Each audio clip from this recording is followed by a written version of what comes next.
Okay, welcome my dear friends. మనం గత సంవత్సరాల్లో జరిగినటువంటి ముఖ్యంగా వృక్ష శాస్త్రానికి సంబంధించి ఆ, ప్లాంట్ అనాటమీ, వృక్ష అంతర్నిర్మాణ శాస్త్రానికి సంబంధించినటువంటి అత్యంత ముఖ్యమైనటువంటి ప్రశ్నలను మనం ఈరోజు విశ్లేషణ చేసుకుంటున్నాం. దీంట్లో భాగంగా మనం ఈ క్వశ్చన్స్ను మనం చూసినప్పుడు in root xylem and phloem are మనకు తెలుసు.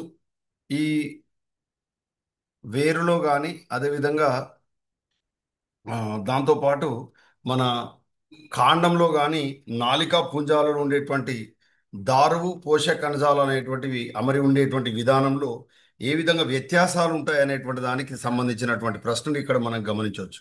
ఇందులో మనకు కాంజాయింట్ కొల్లేటరల్ అనేటువంటిది కాండంలో మనం గమనిస్తాం.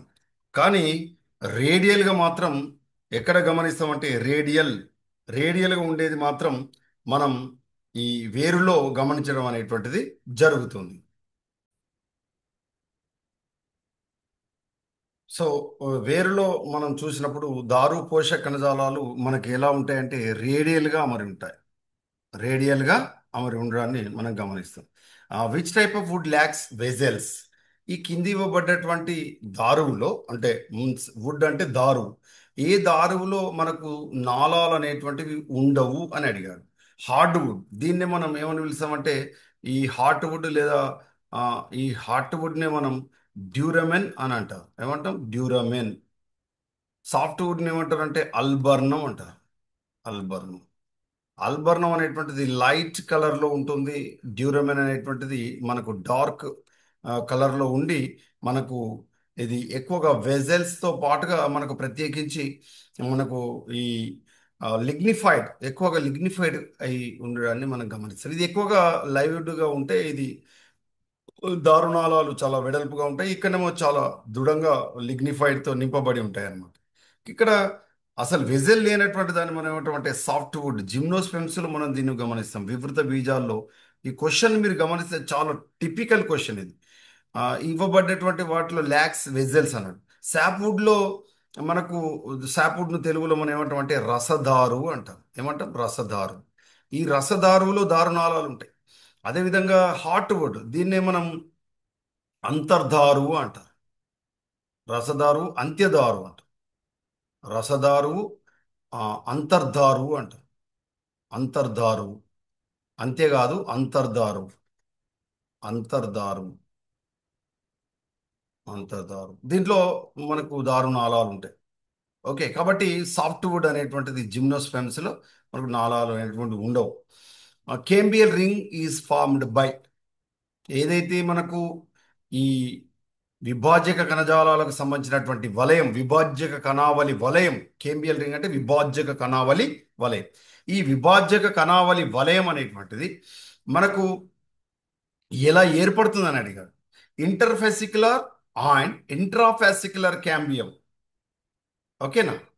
అంటే పుంజాంతర విభాజ్య కణజాలము మరియు పుంజాల మధ్య విభాజ్యక కణజాలము పెరగడం వల్ల కలిసిపోయి మనకు ఆ, ఏది ఈ వలయాకారము అంటే వలయం ఏదైతే ఉమ్, పుంజాంతర విభాజ్యక కణావళి వలయం అనేటువంటిది ఏర్పడుతుంది.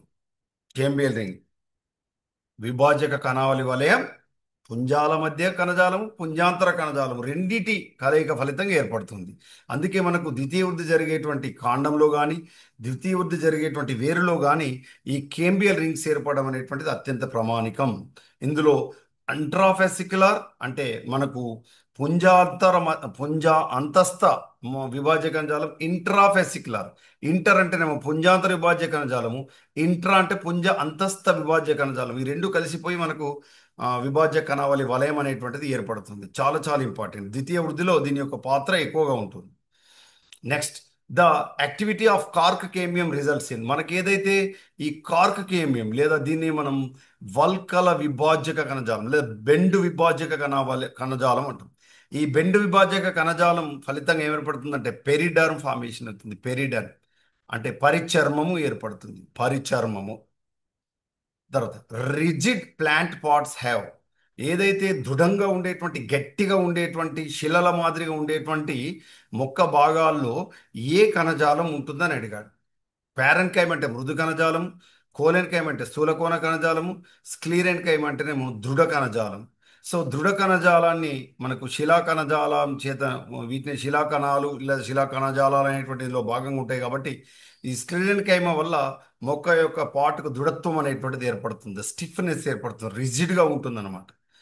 ఇన్ డార్సీ వెంట్రల్ లీఫ్, ఏదైతే పృష్ఠోదర విభేదనాన్ని చూపే పత్రం డార్సీ వెంట్రల్ లీఫ్ అంటే ఏదైతే మనకు ఉభ్యక్ష స్థలము, అదేవిధంగా మనకు ఉపాక్ష స్థలము అంటే అప్పర్ ఎపిడర్మిస్, లోవర్ ఎపిడర్మిస్ మనం గమనించినప్పుడు రెండిట్లో మనకు రెండు రకాల భేదాలు మనం గమనిస్తే దాన్ని డార్సీ వెంట్రల్ లీఫ్ అంటాం. డార్సీ అండ్ వెంట్రల్, పృష్ఠ ఉదర విభేదనం చూపేటువంటి పత్రం ఇది ద్విదళ బీజ పత్రం.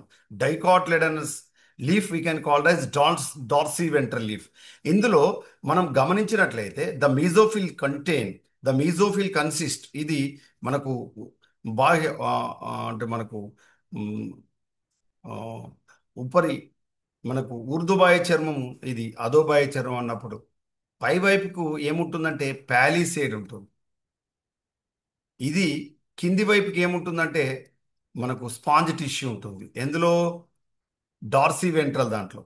ఒకవేళ ఐసోబైలాటరల్ లీఫ్ అయితే, ఐసోబైలాటరల్ లీఫ్ ఐసోబైలాటరల్ లీఫ్ అనేటువంటిది మనకు మోనోకాట్స్లో ఉంటుంది. సమద్విపార్శ్వ పత్రం మనకు ఏకదళ బీజాలకు సంబంధించినటువంటి మొక్కల్లో ఉంటుంది. But dorsiventral leaf we are observed in dicotyledonous only. But dicotyledonous leaf contains both palisade tissue and at the same time the sponge tissue.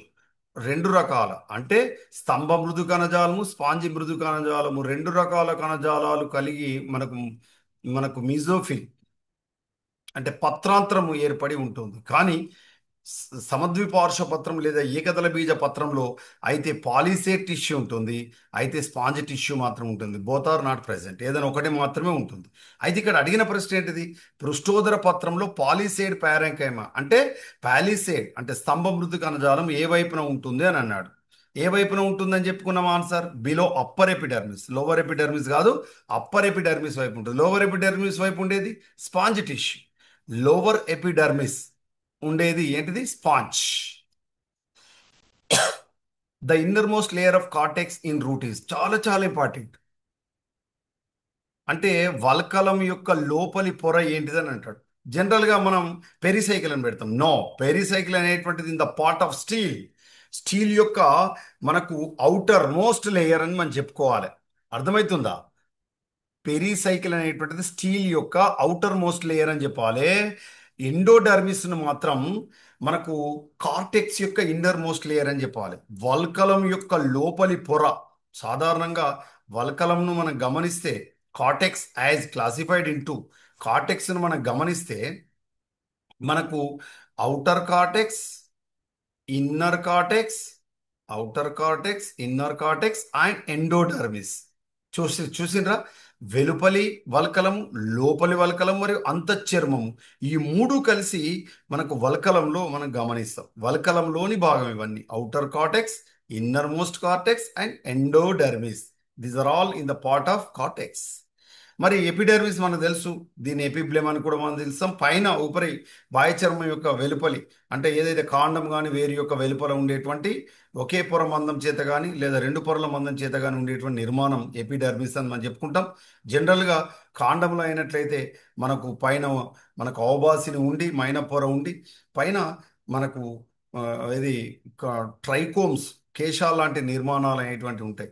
వేరులో అయినట్లయితే మనకు మూలకేశాలతో నింపబడి ఉంటుంది ఎపిడెర్మిస్. అయితే పెరిసైకిల్ చాలా చాలా important. Pericycle is the first part of steel, and the main function of the pericycle is to generate lateral roots. కాండ వేరులో అయినట్లయితే ఇది మనకు పార్శ్వ వేళ్ళు ఏర్పడంలో తోడ్పడుతుంది. Pericycle, what is the function of pericycle? The pericycle function is to produce lateral roots in root. If it is present in stem, it is give the additional support or additional mechanical support to the stem. కాండానికి అదనపు ఆధారాన్ని, యాంత్రిక బలాన్ని ఇవ్వడానికి pericycle తోడ్పడుతుంది. But whereas in root it produce lateral roots. అంటే వేరులో పార్శ్వయులు ఏర్పడడంలో pericycle తోడ్పడుతుంది. పిత్ మనకు తెలుసు, ఇది మనకు పారెంకైమాతో నిర్మితమై ఉంటుంది. ఇది స్టీల్ యొక్క సెంట్రల్ భాగంలో మనకు ఉండేటువంటి నిర్మాణం. దీన్ని మనం మెడుల్లా అని కూడా మనం పిలుస్తాం, pith or medulla. Next, companion cells are absent in, very very important my dear friends. Companion cells, వివృత బీజాల్లో కంపానియన్ సెల్స్ ఉండవు. వీటిని మనం సహకణాలు అంటారు. సహకణాలు అంటారు. జనరల్గా మనకు కాంప్లెక్స్ టిష్యూను మనం గమనించి చూసినప్పుడు, complex tissue are classified into two types. Number one xylem, number two phloem. ఏంటది? Xylem and phloem. Xylem also we can called as hadrome. Xylem also we can called as hadrome, whereas phloem we can called as leptome. Phloem ఏమని పిలుస్తాం? లెప్టోమ్. దీన్నే మనం biased అని కూడా మనం పిలుస్తాం. అయితే xylem it is a dead tissue, whereas phloem is a living tissue. అయితే దారువులో మనకు ఏమేమి ఉంటాయంటే, ఇక్కడ గుర్తుపెట్టుకోండి, ట్రకియా ట్రకియా అదేవిధంగా ఆ, xylem fibres and xylem parenchyma. Xylem parenchyma. These are the four types of cells we are observed, or four types of tissues are present in xylem. దారువులో దారు కణాలు ఉంటాయి. ట్రకిట్స్ దారు కణాలు, ట్రకియా దారు నాళాలు, అదేవిధంగా జైలం ఫైబర్స్ దారు నారలు, అదేవిధంగా జైలం ప్యారెంకైమ దారు మృదు కణజాలం. అయితే జనరల్గా xylem it is a dead tissue అని చెప్పినప్పటికీ, దారువులో సజీవ కణజాలం అని ఒకవేళ అడిగితే జైలం ప్యారెంకైమ పెట్టాలి. Xylem parenchyma is a living tissue in xylem, but actually xylem is a dead tissue, remember. Then phloem is always, it is a living tissue. It is also we can call it as leptome. It is also we can call it as bast. The phloem, the main function of phloem is conducting the food material from the leaf to the internal part of the plant, even though the part which is related to roots of the underground part. And the phloem, it conducts the food material as a form of sucrose. అంటే sucrose రూపంలో పోషక కణజాలం ఆహార పదార్థాలను రవాణా చెందిస్తుంది. Sucrose రవాణాకి ఫ్లోయంకి కావలసినటువంటి మూలకం boron. అంటే పోషక కణజాలంలో ఆ, ఆ, మనకు సుక్రోజ్ రవాణా చెందడానికి కావలసినటువంటి మూలకం ఏదైనా ఉందంటే మనం ఏమని చెప్పాలంటే ఆ, బోరాన్ అని చెప్పాలి, గుర్తుపెట్టుకోండి. మరి పోషక కణజాలం ఉండేటువంటి కణాల గురించి మనం తీసుకున్నప్పుడు, పోషక కణజాలంలో గుర్తుపెట్టుకోండి, అసలు ఇది ఎందుకు చెప్పుకుంటున్నాం అంటే కంపానియన్ సెల్స్ వచ్చినాయి కాబట్టి చెప్పుకుంటున్నాం. ఇక్కడ ఏముంటుందంటే నెంబర్ వన్ సియు సెల్స్. ఏముంటాయి? Sieve cells.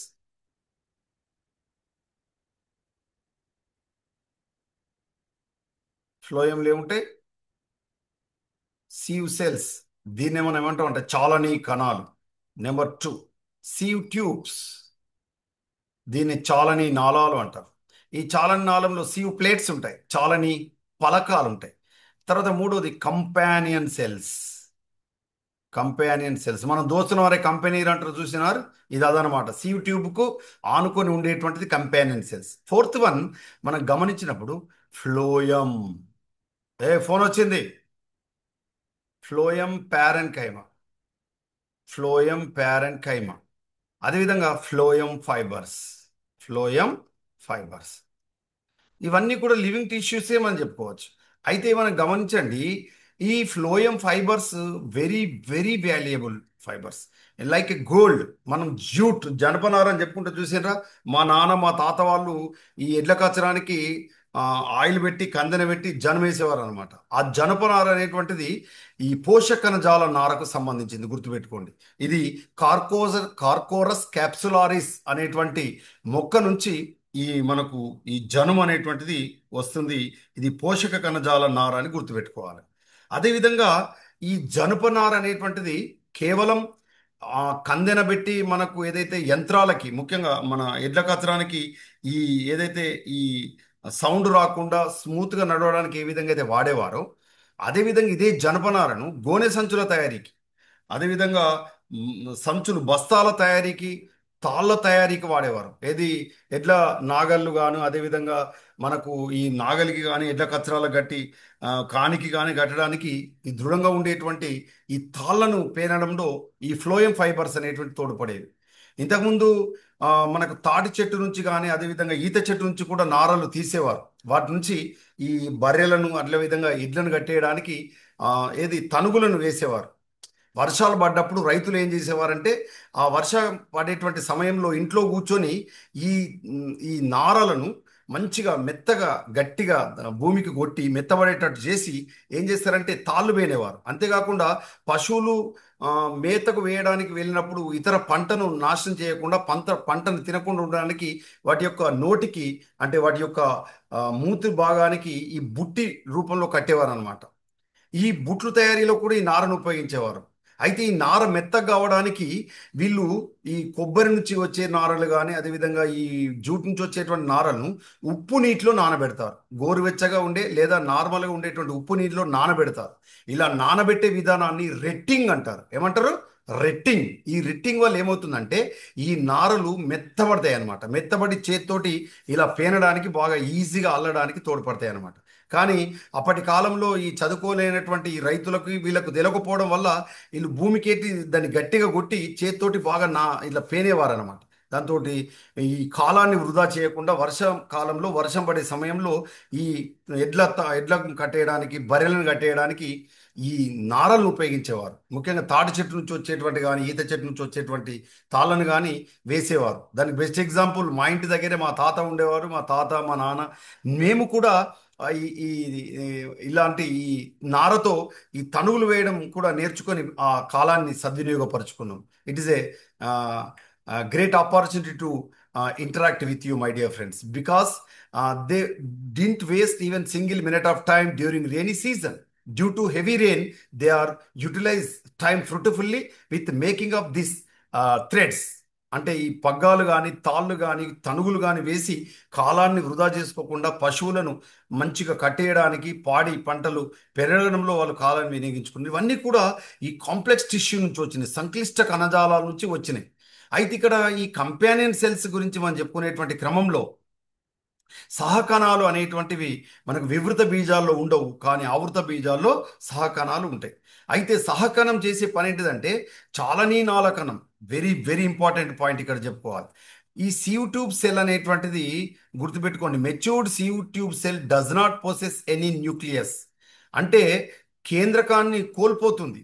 అంటే పరిణతి చెందినటువంటి మనకు ఏదైతే ఈ సీవ్ ట్యూబ్ సెల్ ఉందో, అంటే ఏదైతే ఈ చాలనీనాళ కణం ఏదైతే ఉందో ఈ చాలనీనాళ కణం పరిణతి చెందిన తర్వాత అది కేంద్రకాన్ని కోల్పోతుంది.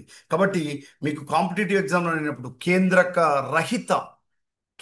రహిత వృక్ష కణం ఏంటని అడిగినప్పుడు మీరు హ్యాపీగా చెప్పుకోండి, యూకారియోట్స్ అయినప్పటికీ కూడా అభివృద్ధి చెందిన పరిణతి చెందినటువంటి వృక్షాలు అయినప్పటికీ కూడా ఈ సీవ్ ట్యూబ్ సెల్ అనేటువంటిది అంటే ఏది చాలనీనాళ కణం అనేటువంటిది కేంద్రకం లేకుండా ఉంటుంది. కాబట్టి anucleated or nucleus is absent in sieve tube cell, but the sieve tube function is going to held by the help of companion cell.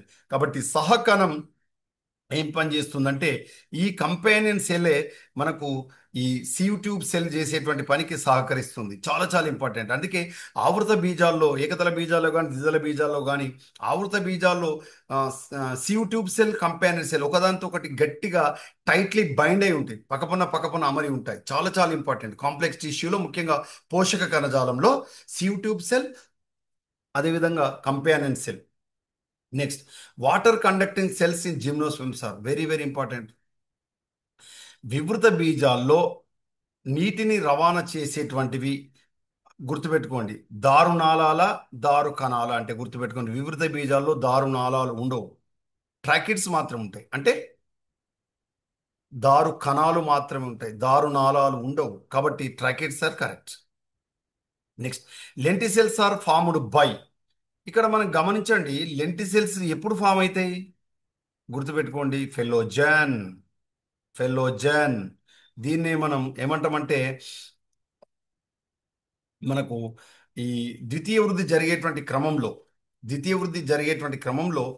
ఈ ఆ, వల్కల విభాజక కణజాలం లేదా బెండు విభాజక కణజాలం ఈ లెంటిసెల్స్ ఏర్పడడంలో తోడ్పడుతుంది. దీన్నే మనం ఫెల్లోజెన్ అంటాం. Which is not a permanent issue. గుర్తుపెట్టుకోండి, ఈ కింది వాటిలో ఏది శాశ్వత కణం కాదు అన్నాడు. జైలం ఇది శాశ్వత కణమే, కోలెన్కైమా ఇది శాశ్వత కణమే, ప్యారెన్కైమా ఇది శాశ్వత కణమే. మరి కానిది ఏంటిది? Meristematic tissue. Meristematic tissue always going to divisible and to produce are undivided cells to form permanent tissue. Okay, so permanent tissue is formed by the meristematic tissue అనేటువంటిది పర్మనెంట్ టిష్యూ కాదు. మెరిస్టెమ్ టిష్యూ నుంచి విభజన చెందే శక్తిని కోల్పోయిన విభేదనం చెందిన కణాలనే మనం permanent టిష్యూగా మనం చెప్తాం, శాశ్వత కణజాలంగా చెప్తాం. అంటే శాశ్వత కణజాలాలు ఎక్కడికి వెళ్ళి ఏర్పడతాయి? మెరిస్టెమ్ టిష్యూ నుంచి ఏర్పడతాయి. సో మెరిస్టెమ్ టిష్యూ ఏమవుతుంది? విభజన చెందే సామర్థ్యాన్ని కోల్పోయి అది డిఫరెన్షియేట్స్ చెందుతాయి, అంటే విభేదనం చెందుతాయి. అలా విభేదనం చెందినటువంటి విభాజక కణజాలాన్నే మనం శాశ్వత కణంగా అంటాం. ఈ శాశ్వత కణాలు ఒకే రకమైనటువంటి కణాలు ఉంటే వాటిని మనం సింపుల్ టిష్యూ అని, అనేక రకాల కణాలు ఉన్నట్లయితే దాన్ని కాంప్లెక్స్ టిష్యూ అని మనం పిలుస్తాం. ఓకేనా?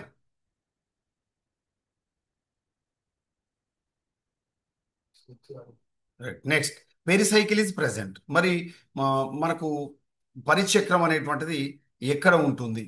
Very very important. చూడండి, ఇన్సైడ్ ద ఎండోడర్మిస్, అంతఃచర్మం యొక్క చివరి భాగం ఇది. Pericycle is the inner part of the endodermis, inner part of the cortex. అంటే sorry, pericycle is present in inside the endodermis. అంటే ఎండోడర్మిస్ కు లోపల ఉంటుంది. Pericycle is part of first part of the stele. అంటే ప్రసరణ స్తంభం యొక్క వెలుపలి భాగము అంతఃచర్మానికి లోపల ఉంటుంది. చాలా చాలా ఇంపార్టెంట్. కరెక్ట్, ఈ పాయింట్ గమనించండి.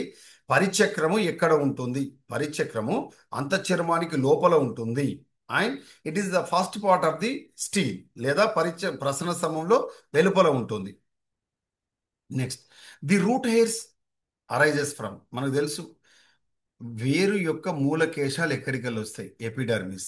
చాలా చాలా ఇంపార్టెంట్. బాహ్య చర్మమే, మూలకేశాలు మాత్రమే బాహ్య చర్మం. ఒకవేళ ఇక్కడ రూట్ హెయిర్స్కి బదులుగా, రూట్ హెయిర్స్ అంటేనేమో ఎపిడర్మిస్, మరొకవేళ లాటరల్ రూట్స్ అంటే, లాటరల్ రూట్స్ అంటే పార్శ్వేలు అన్నప్పుడు పార్శ్వేలు పెరిసైకిల్ నుంచి వస్తాయి. సో పెరిసైకిల్ నుంచి లాటరల్ రూట్స్ వస్తాయి. Lateral roots are arises from pericycle. Root hairs are arises from epidermis. అంటే బాహ్య చర్మం నుంచి ఈ మూలకేశాలు వస్తాయి. The main function of root hairs are absorption of the new food, absorption of the nutrients and water from the soil. Next, number of protoxylem groups in dicot route. మనకు తెలుసు dicot రూట్లో, అంటే ద్విదళ బీజ వేరులో, గుర్తుపెట్టుకోండి, డైకాట్ రూట్లో ఎలా ఉంటుందంటే డయార్క్ condition ఉంటుంది, లేదా ట్రయార్క్ కండిషన్ ఉంటుంది, లేదా టెట్రార్క్ కండిషన్ ఉంటుంది. టెట్రార్క్ అంటే ద్విప్రథమ దారకం ఉంటుంది, లేదా త్రిప్రథమ దారకం ఉంటుంది, లేదా చతుర్ప్రథమ దారక స్థితి ఉంటుంది. కానీ ఏకదళ బీజాలకు సంబంధించినప్పుడు, మోనోకాట్లెడాన్కి సంబంధించినటువంటి, ఇది డైకాట్స్కి సంబంధించిన వేరులో అయితే ద్విప్రథమ దారకం, త్రిప్రథమ దారకం, చతుర్ప్రథమ దారక స్థితి ఉంటుంది. కానీ ఏకదళ బీజాలకు సంబంధించినటువంటి వేరులో ప్రథమదారు పుంజాలు అనేకం ఉంటాయి. దీన్ని మనం పాలియార్క్ కండిషన్ అంటాం. పాలియార్క్ కండిషన్. దీన్ని మనం బహు ప్రథమ దారకం, బాహ్య ప్రథమ దారకం కాదు. పాయింట్ బాగా గమనించండి, బహు ప్రథమ దారక స్థితి ఉంటుంది. ఒకవేళ బాహ్య ప్రథమ దారక స్థితి అన్నప్పుడు చాలా చాలా ఇంపార్టెంట్. బాహ్య ప్రథమ దారక స్థితి అన్ని వేలలో కనబడుతుంది. అంతర ప్రథమ దారక స్థితి ఎండార్క్ కండిషన్, అంతర ప్రథమ దారక స్థితి మనకు కాండంలో కనబడుతుంది. Endarch condition we are observed in stems, whereas exarch condition we are observed in roots. బాహ్య ప్రథమ దారక స్థితి అనేటువంటిది వేరులో ఉంటుంది. అంతర ప్రథమ దారక స్థితి అనేటువంటిది కాండంలో ఉంటుంది, దారుకు సంబంధించి, ప్రథమ దారుకు సంబంధించి. కానీ ఏకదళ బీజ కాండంలో ఉండేటువంటి ప్రథమ దారు యొక్క పుంజాలు ఎన్ని ఉంటాయంటే బహుప్రథమ దారక స్థితి, పాలియార్క్ కండిషన్. అంటే ఇక్కడ గ్రూప్స్ అడిగినప్పుడేమో ద్విప్రథమ దారకం, త్రిప్రథమ దారకం, చతుర్ప్రథమ దారక స్థితి అనేటువంటిది డైకాటిలిడనస్ రూట్స్ లో గమనిస్తాం. మోనోకాటిలిడన్స్ కి సంబంధించినటువంటి రూట్స్ లో బహుప్రథమ దారక స్థితి ఉంటుంది. Next, vascular bundles in monocot stems are surrounded by, మనకు తెలుసు ఏకదళ బీజాలకు సంబంధించినటువంటి కాండంలో మనం గమనించినప్పుడు, పత్రంలో కానీ గమనించినప్పుడు బండిల్ షీట్ సెల్స్ ఉంటాయి, పుంజపు తొడుగు కణాల చేత ఆవరించబడి ఉంటాయి. పుంజపు తొడుగు కణాల చేత ఆవరించబడి ఉంటాయి. ఇది ఏకదళ బీజాలకు సంబంధించినటువంటి అత్యంత ముఖ్యమైనటువంటి లక్షణం. Next, pith is well developed in, గుర్తుపెట్టుకోండి, దవ్వ అనేటువంటిది ఎక్కువగా వీటిలో బాగా అభివృద్ధి చెంది ఉంటుంది. అంటే ద డైకాట్ స్టెమ్, అంటే డైకాట్ స్టెమ్, ద్విదళ బీజ కాండంలో మనం దవ్వ అనేటువంటిది ఎక్కువ మొత్తంలో అభివృద్ధి చెంది ఉంటుంది. Which wood is functionally active, మనకు క్రియాపరంగా చాలా క్రియాత్మకంగా ఉండేటువంటి దారు కింది వాటిలో ఏది? దీన్నే మనం శాపవుడ్ అంటాం. దీన్నే మనం ఇంకేమని కూడా అంటాం అంటే ఆల్బర్నం అంటాం. ఏమంటాం? ఆల్బర్నం. ఆల్బర్నం అనేటువంటిది ఫంక్షనల్లీ యాక్టివ్, అంటే క్రియాత్మకంగా ఉంటుంది. బట్ హార్ట్వుడ్ అనేటువంటిది, హార్ట్వుడ్ అనేటువంటిది దీన్నే మనం డ్యూరమెన్ అంటారు. డ్యూరమెన్ అంటారు. ఇది ఫంక్షనల్లీ ఇనాక్టివ్, ఇది నిష్క్రియావంతంగా ఉంటుంది. అంటే దాని యొక్క దారుణాల లోపల లిగ్నిన్ చేరి పూర్తిగా మూసివేయబడి నిష్క్రియాత్మకంగా మారి అది హార్ట్వుడ్గా మారుతుంది. దీన్నే మనం అంతర్దారు అంటారు. అంతర్దారు. ఇదేమో రసదారు అంటారు. శాప్వుడ్, అల్బర్నం, శాప్వుడ్, రసదారు, functionally active, but duramen heartwood నిష్క్రియాత్మకంగా ఉంటుంది. అంతర్దారు. Next, chloroplast are absent in, గుర్తుపెట్టుకోండి, ప్యాలిసేడ్ టిష్యూ అంటే మనకు స్తంభ మృదు కణజాలం. గుర్తుపెట్టుకోండి, స్తంభ మృదు కణజాలంలో స్పాంజి మృదు కణజాలం కంటే చాలా ఎక్కువ మొత్తంలో ఉంటాయి. ఇప్పుడు పత్రంలో లోయర్ ఎపిడర్మిస్ వైపు చూసినప్పుడు మనకు స్పాంజి మృదు కణజాలం ఉంటుంది. మన అప్పర్ ఎపిడర్మిస్ వైపుకు స్తంభ మృదు కణజాలం ఉంటుంది. స్తంభ మృదు కణజాలంలో హరితరేణుల సంఖ్య ఎక్కువ ఉంటుంది కంపేర్ టు స్పాంజీ టిష్యూ. అంటే ఈ ఇక్కడ ఉండేటువంటి మీజోఫిల్ను మనం గమనించినప్పుడు, ఇందులో ఉండేటువంటి పత్రాంతరాన్ని గమనిస్తే పత్రాంతర కణాల్లో, స్తంభ కణాల్లో ఎక్కువ మొత్తంలో హరితరేణులు ఉంటాయి. స్పాంజి కణజాలంలో తక్కువ మొత్తంలో హరితరేణులు ఉంటాయి. చాలా చాలా important. So palisade tissue possess highest number of the chloroplast, whereas the sponge tissue less number of chloroplasts are present. Okay, చూడండి, క్లోరోప్లాస్ట్ ఆర్ ఆబ్సెంట్. అసలు పాలిసేడ్లో ఉంటాయి, స్పాంజ్ టిష్యూలు ఉంటాయి, గాడ్ సెల్స్లో కూడా ఉంటాయి. అంటే పత్ర రంధ్రాన్ని ఆవరించి ఉండేటువంటి రక్షక కణంలో కూడా మనకు ఏముంటాయంటే క్లోరోప్లాస్ట్లు ఉంటాయి. మనం బాహ్య చర్మంని గమనిస్తే ఎక్కడ కూడా పత్ర హరిత రేణువులు అనేటువంటి ఉండవు. But in epidermis the God cells also possess this chloroplast. అసలు బాహ్య చర్మంలో ముఖ్యంగా బాహ్య చర్మ కణాలని అదేవిధంగా ఈ రక్షక కణాలను ఏ విధంగా డిఫరెన్షియేట్ చేసి చూడవచ్చు, how we can identify in microscope అని అన్నప్పుడు, epidermal cells does not possess chloroplast, whereas the guard cells they are possess chloroplast. అంటే బాహ్య చర్మంలో హరితరేణులు ఉండవు, కానీ రక్షక కణాల్లో హరితరేణులు ఉంటాయి. చాలా చాలా ఇంపార్టెంట్. సబ్సిడియరీ సెల్స్లో ఉండవు, గాడ్ సెల్స్లో ఉంటాయి. ఎపిడర్మిస్ చూడండి, ఎపిడర్మిస్ బాహ్య చర్మంలో ఉండవు. మనకు ఇక్కడ యాబ్సెంట్ అన్నాడు, chloroplast are absent in epidermis. Next, the tissue that provides mechanical strength in monocot stem. మన ఏకదళ బీజ కాండంకి ఎక్కువగా దేని ద్వారా యాంత్రిక ఆధారాన్ని ఇస్తుందంటే కోలెన్కైమ కాదు. ద్విదళ బీజ కాండంలో కోలెన్కైమ కొద్దిగా సజీవ యాంత్రిక కణజాలం. దీన్ని మనం ఏమంటాం అంటే లివింగ్ మెకానికల్ టిష్యూ అంటాం. లివింగ్ మెకానికల్ టిష్యూ అని పిలుస్తారు దేన్ని? Collenchyma. Collenchyma we can called as living mechanical tissue, whereas the sclerenchyma it is dead mechanical tissue. అంటే చనిపోయి, అంటే మీన్స్ మృతి చెందినటువంటి లేదా నిష్క్రియవంతమైనటువంటి దృఢంగా ఉండేటువంటి కణజాలం స్క్లీరెన్కైమా అనేటువంటి డెడ్ టిష్యూ. ఓకేనా? But collenchyma is a living tissue. Collenchyma gives mechanical support to the dicots, but whereas sclerenchyma which is gives the strengthen of stem of the monocot by dicot also. కానీ ఇక్కడ అడిగిన ప్రశ్నకు సరైన సమాధానం స్క్లీరెన్కైమ.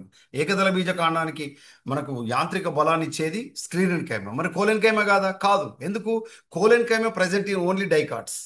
అంటే స్థూలకోణ కణజాలం ద్విదళ బీజ కాండాలో ద్విదళ బీజ పత్ర వృంతంలో మాత్రం ఉంటుంది. ఏకదళ బీజకాండంలో ఏకదళ పత్ర వృంతంలో ఉండదు. అందుకే మీరు వర్షాలు పడ్డప్పుడు రైతులు గమనించండి, అయ్యో ఉత్తగా మొక్కజొన్న పడిపోయా లేవకపోయా అంటారు. ఎందుకు లేవది? Why? Because the collenchyma is absent. వరి పొలం, వర్షాలు గాలి బాగా వీచింది, రాళ్ళాన పడ్డది, మొత్తం వరి పంట మొత్తం నేల కొరిగింది అనుకో, మళ్ళీ నిలబడుతుంది, అది నిలబడదు. Why? Because the collenchyma is absent. వరి పంట పొలాల్లో కానీ, మొక్కజొన్నలు కానీ, జొన్న కానీ, గోధుమ కానీ, చెరుకు కానీ, ఇలాంటి ఏకదళ బీజ కాండాలకు సంబంధించినటువంటి అన్నీ కూడా ఒకసారి కింద పడిపోతే మళ్ళీ పైకి లేవు. Why? Because the collenchyma is absent. కానీ ద్విదళ బీజాల కాండాలను మనం గమనిస్తే, గాలి వీచినప్పుడు, తుఫాన్లు వచ్చినప్పుడు, వర్షం పడ్డప్పుడు మనం బయట చూసే చెట్లు గాలికి ఊగుతాయి, మళ్ళీ లేచి నిలబడతాయి. Why? Because the collenchyma is present. చాలా చాలా ఇంపార్టెంట్. ఇవాళకి last question. Vascular cambium originates from. ఏదైతే ఈ వాస్కులార్ కేంబియం ఏదైతే నాలిక, ఏదైతే ఈ విభాజక కణావళి ఏదైతే ఉందో, ఈ విభాజక కణావళి పుంజాల ఉండేటువంటి విభాజక కణజాలం ఎక్కడి నుంచి ప్రొడ్యూస్ అవుతుంది అంటే intra and ఇంటర్ఫెసిక్యులర్ regions.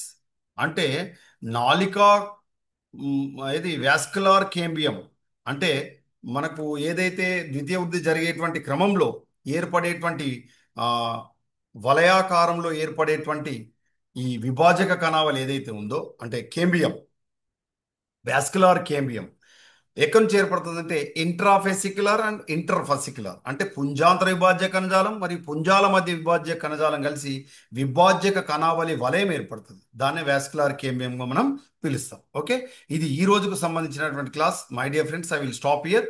Tomorrow we will discuss remaining questions, most important questions, my dear friends. So listen carefully. If you have any doubt, please chat me. I will interact with you. Okay, I wish you all success, my dear friends.